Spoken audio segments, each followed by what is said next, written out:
And to deal with what I used to deal with kids, I thought, well, I could handle this. This is, but when I saw your own personal,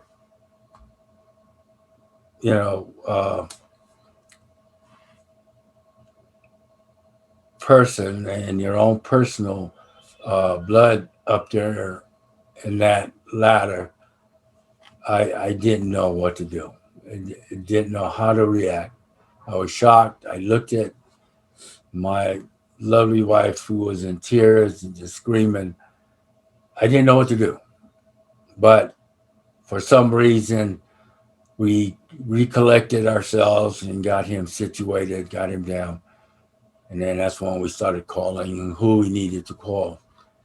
And our other children were in um, Missouri. My daughter and her husband were in Missouri with our Tyrone, and also Christopher and Macy were in Louisiana with our other grandchildren, Falepule and Johnny, and the professor and Tiani and the Bradshaw. So the only person that was available at that time was our son Michael, and so um, it was probably one of the hardest things for us to see, and something was hard for any parents to experience is to see that happen.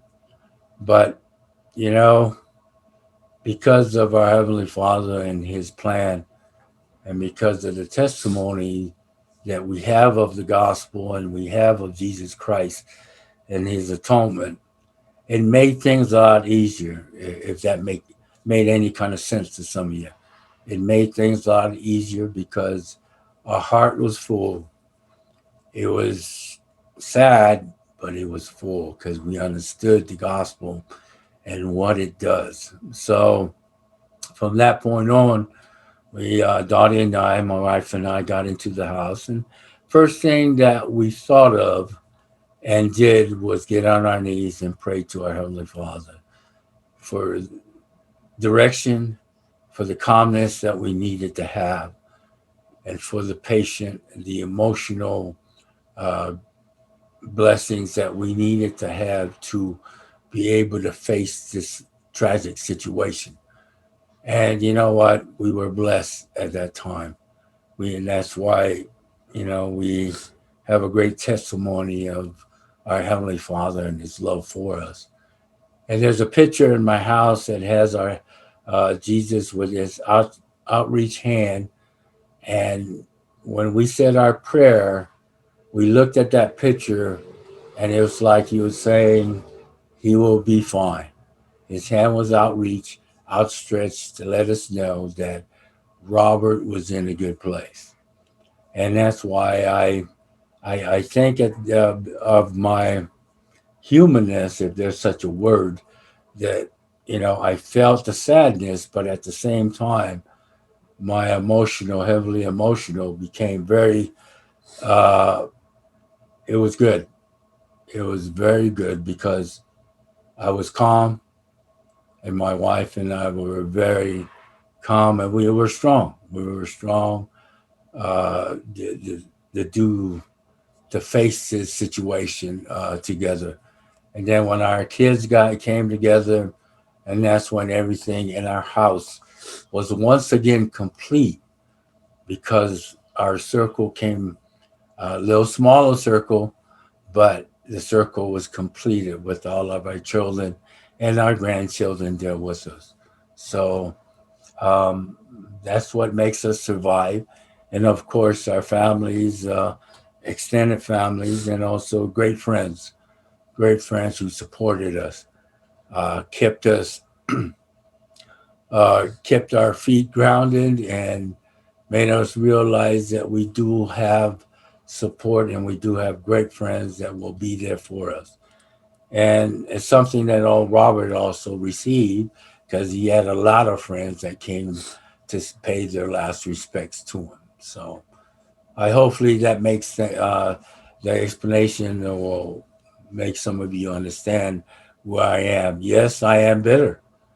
I am bitter because there's other people who's alive, but now we got to deal with my son who left, who died. Does that make sense? And I'm always bitter in the morning. I'm always bitter when I see somebody else who have his son and his oldest boy, and I'm looking at it and say, man, I don't have mine.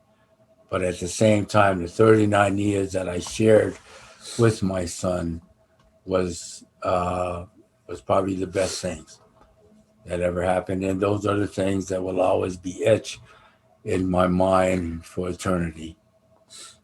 Thanks, Dad. Thanks for sharing that. I know sometimes it's hard to kind of go back and think about some of the harder moments, but I appreciate you sharing that, especially your testimony, because I know that your testimony in prayer, your example of prayer, has blessed us and helped us through that week. That was a tough week, but just with you and Mom beginning that way, really kind of set the spirit and tone here in the home when we all received the news. So thank you, Dad. Um, I'd like to ask if you could identify some of the triggers and possibly share your experience of working with Rob during some of his suicidal moments. I know that you've had to talk him off the ledge a couple times. If there's one experience that stuck out the most, if you wouldn't mind sharing that with us. Well, first of all, he drank more than usual. Maybe that would have been a key for us. He was also very sad, very, he acted like he enjoyed being around the family, but at the end of the day, when he would go in his room, he would be sad. He would sit in his room for quite a long time, and he would just look out the window. Um, Other things that he would always tell me, if I could find the keys of your, closet, Dad, I would get the gun. I wouldn't be here. So those are the things. But I know it's kind of crazy, but I didn't think that was going to happen. I didn't think that was going to happen. I thought just being there with my son, talking to him, and taking him out, to be with friends and be with my friends and sharing some times with our family would easily and eventually move him away from the thought process, from the suicide thought.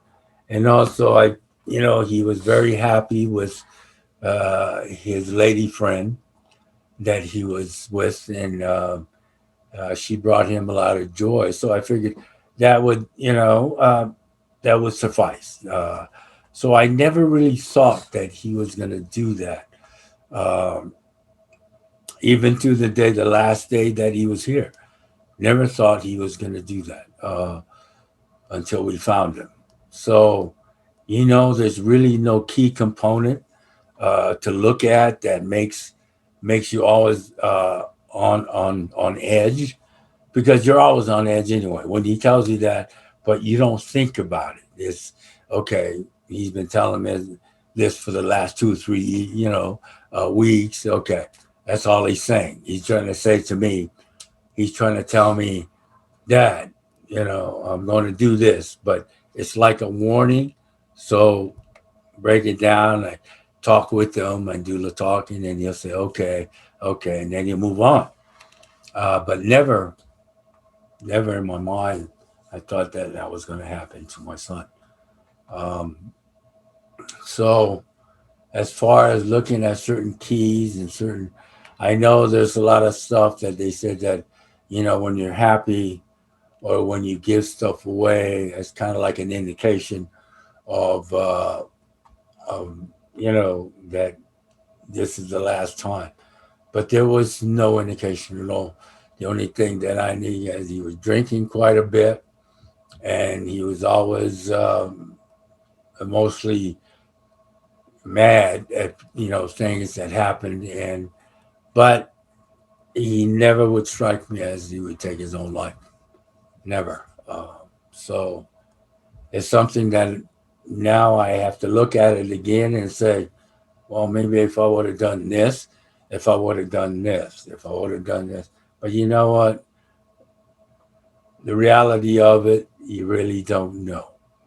Um, I always try to compare it as when you're working at a correction facility, there's always a fight.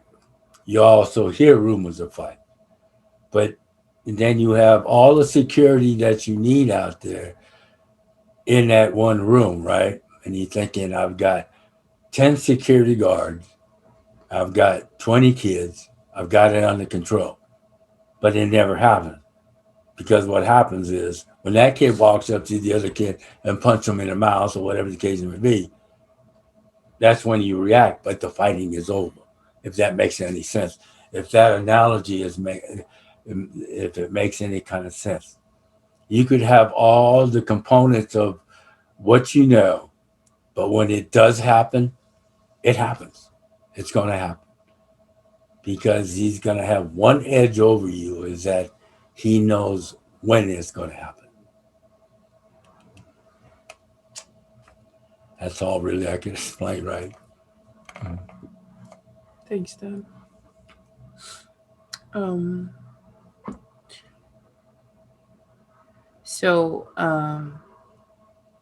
so triggers, or actually just noticing behavior change, excessive drinking, noticing mood change, and a pattern of a thought, um, is definitely things to look out for. But like you said, when it happens, it happens. Just like a fight, the person that's wanting to start it, they're the ones that can calculate. They're the ones that are moving around people, making it pretty much making a pathway to that decision. And and I totally agree. You just never know. And no matter what we did, I mean, I remember getting phone calls in the middle of the night and talking down my brother because he was so upset. He was upset that, about his own situation, not having his children, um, constantly fighting with an ex and just getting beat down that way, um, mentally, and also his own. Like my dad said earlier, he talked about how he didn't feel like a man.